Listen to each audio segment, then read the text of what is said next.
BCom part first का next topic है समामिलन से पूर्व लाभ तथा हानि, प्रॉफिट और लॉस प्रायर टू इनकॉर्पोरेशन। समामेलन का अर्थ होता है कि जब कोई एकाकी व्यापार या साझेदारी व्यवसाय को कोई व्यक्ति या व्यक्तियों का समूह खरीद कर उसे कंपनी का रूप देता है,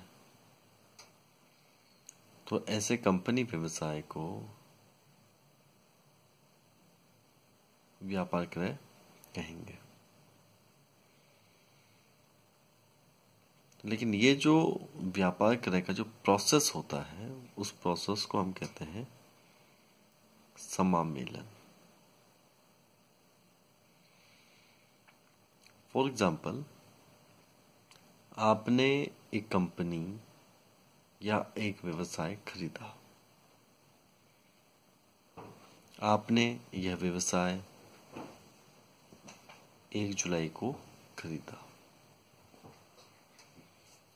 1 अप्रैल से और 30 जून तक का जो समय होगा वह पूर्व का समय कहलाएगा। आपने इस व्यवसाय को 1 जुलाई को खरीदा और आपके नाम में इसका जो रजिस्ट्रेशन है इस व्यवसाय का वो मान लीजिए 1 सितंबर को होता है।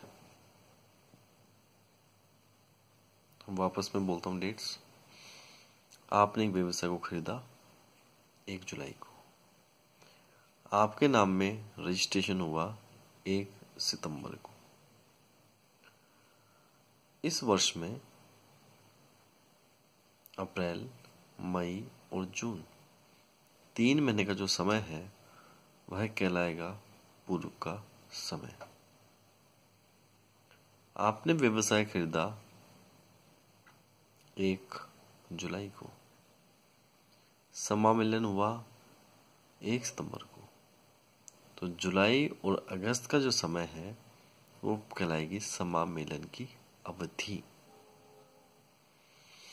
इस समामेलन की अवधि का जो भी लाभ होगा यह लाभ पूंजीगत लाभ होगा और इसे कंपनी पूंजी संचय में ट्रांसफर करती है।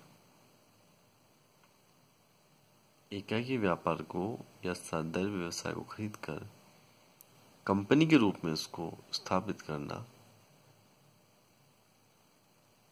व्यापार क्रय है। आपने व्यवसाय खरीदा 1 जुलाई को,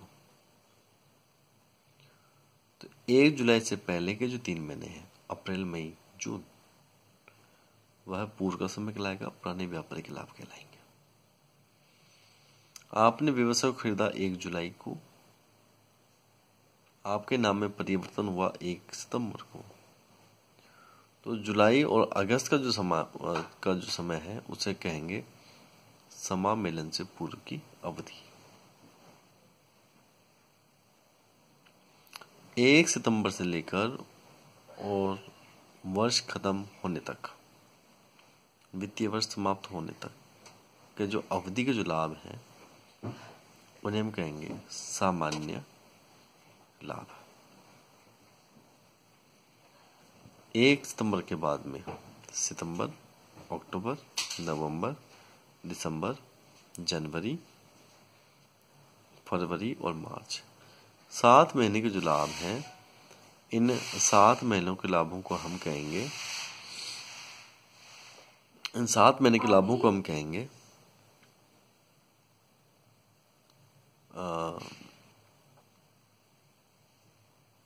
सामान्य लाभ, मतलब शुद्ध लाभ, नेट प्रॉफिट कहेंगे।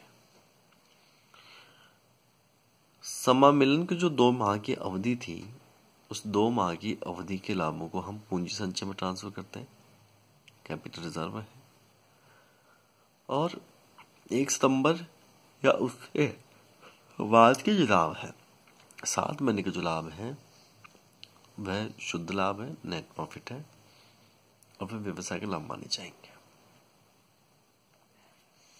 जिसमें से कंपनी के संचालक अपनी फीस को भी विड्रॉ करेंगे, सामान्य संचय का निर्माण करेंगे और बचे लाभों में से टैक्स भी पे करेंगे, अंशधारियों को डिविडेंड का भुगतान करेंगे। ये सभी कार्य इसमें से किए जाएंगे।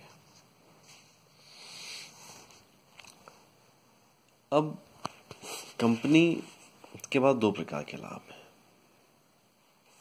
जुलाई से लेकर 1 सितंबर के लाभ, 2 माह के जो लाभ कहलाएंगे ये पूर्व लाभ कहलाएंगे। 1 सितंबर से और अगले साल 31 मार्च का जो समय है उसके जो लाभ कहलाएंगे उन्हें हम कहेंगे समामिलन के पश्चात के लाभ। चूंकि प्रश्न में आपको सभी प्रकार के व्यय और लाभ संपूर्ण अवधि के दिए होंगे, इसलिए आपको संपूर्ण अवधि में से इन लाभों को पूर्व तथा पश्चात के लाभों में बांटकर उसकी गणना करनी होगी।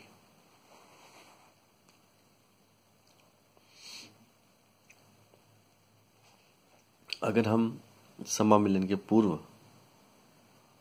के व्ययों की बात करते हैं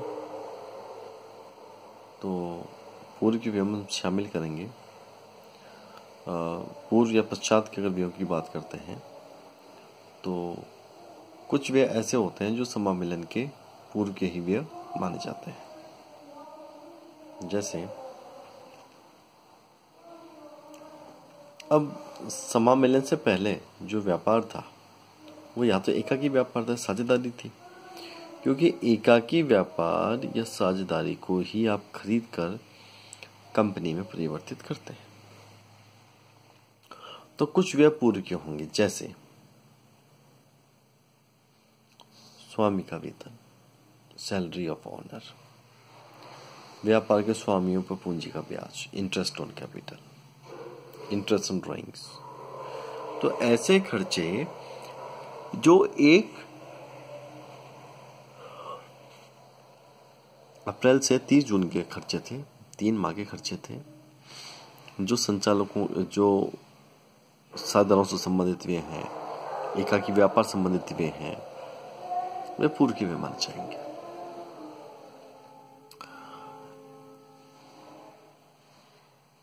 कंपनी व्यापार करने के बाद में 1 सितंबर को यह व्यवसाय जो था वो कंपनी में परिवर्तित हो गया। अब कुछ साझेदार नहीं, अब उस व्यवसाय को साझेदार नहीं बचा। अब उस कंपनी व्यवसाय में क्या होंगे? संचालक होंगे। तो जैसे संचालकों की फीस है, संचालकों का पारिश्रमिक है, मतलब डायरेक्टर्स फीस है, डायरेक्टर रेम्युनरेशन है, ऋण पत्रों पर ब्याज है, प्रारंभिक व्ययों का अपलेखन, प्रिलिमिनरी एक्सपेंसेस हैं, शेयर ट्रांसफर फीस हैं। ऐसे खर्चे जो कंपनी की स्थापना संबंधित हैं वे समामिलन के पश्चात के लाभ होते हैं। बाकी 2 प्रकार के व्यय ऐसे होते हैं जो समय अनुपात और विकेंद्र अनुपात में बांटे जाते हैं। ऐसे खर्चे जो प्रत्येक माह नियमित रूप से होंगे उन्हें समयानुपात में बांटा जाता है।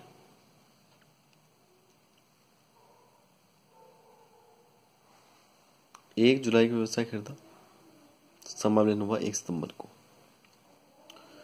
तो जुलाई और अगस्त का समय 2 माह पूर्व के, बचे हुए 7 माह पश्चात के। समय अनुपात हुआ 2:7। समय के अनुपात में बांटेंगे, जैसे salary, interest, insurance premium, rent, depreciation, audit expenses, electricity expenses, office expenses. ऐसे खर्चे जो प्रत्येक माह नियमित रूप से होते हैं, लगातार होते हैं, उन्हें आप समय के अनुपात में बांटते हैं। ऐसे व्यय जिनका संबंध समय से ना होकर विक्रय की राशि से हो, विक्रय धनराशि से हो, ऐसे सभी प्रकार के व्ययों को हम विक्रय के अनुपात में बांटते हैं। जैसे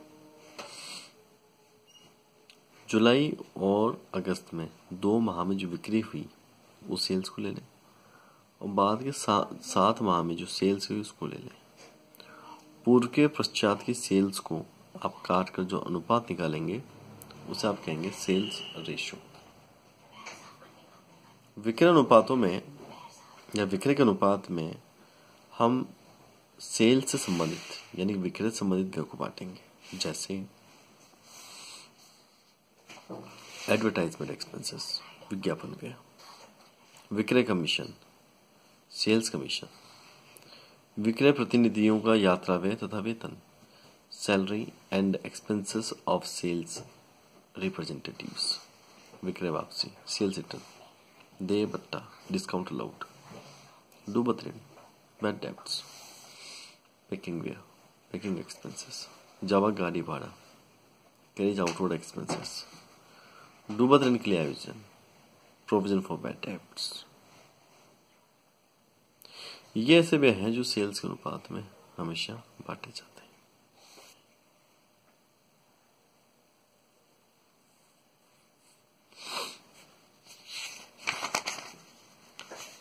इसमें एक शीट बनती है, एक स्टेटमेंट बनता है, और इस स्टेटमेंट में हमेशा पूर्व के लाभ या पश्चात का लाभ यानी कि प्रायर प्रॉफिट्स और पोस्ट प्रॉफिट्स की गणना की जाती है। और इसमें सबसे पहले सेल्स लिखी जाएगी, फिर उसके बाद अदर इनकम लिखी जाएगी। सेल्स को सेल्स अनुपात में बांटेंगे, अदर इनकम को जो भी दे रखी है तो बांटें, और अगर सेपरेट दे रखी है तो आप सीधे सीधे लिख दें। जो टोटल होगा उसे हम कहेंगे टोटल रेवेन्यू। फिर चौथा पॉइंट पाएगा एक्सपेंसेस। एक्सपेंसेस मैंने आपको जो 4 तरीके बताए वो 4 ही रहेंगे। कुछ खर्चे पूर्व के होते हैं 2 माह के संबंधित, कुछ खर्चे पश्चात के होते हैं जब व्यवसाय कंपनी बन जाता है, कुछ वे समानुपात में बटेंगे और कुछ व्ययों को हम सेल्स के अनुपात में बांटेंगे। टोटल रेवेन्यू को और एक्सपेंसेस का जो अंतर होगा उसे हम शुद्ध लाभ कहेंगे।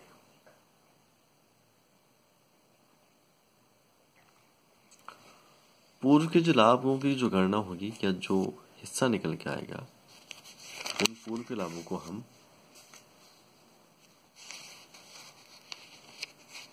पूंजी संचय का हिस्सा मानेंगे, वो कैपिटल रिजर्व में जाएंगे।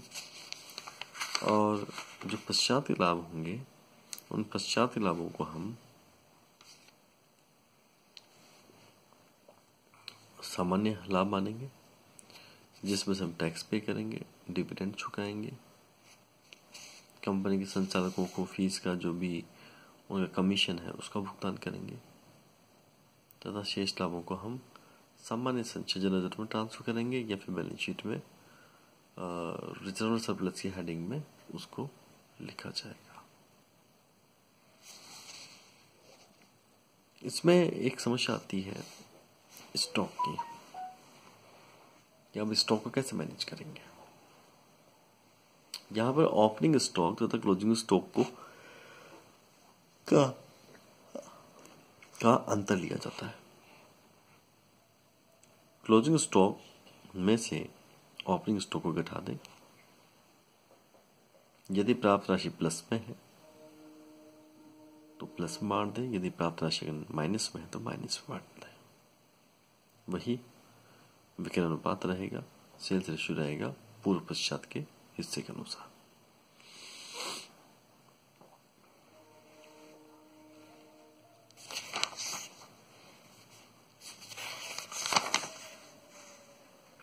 इसमें जो प्रश्न बनता है थ्योरी का वो बनता है कि समामेलन के पूर्व तथा पश्चात के लाभ ज्ञात करने के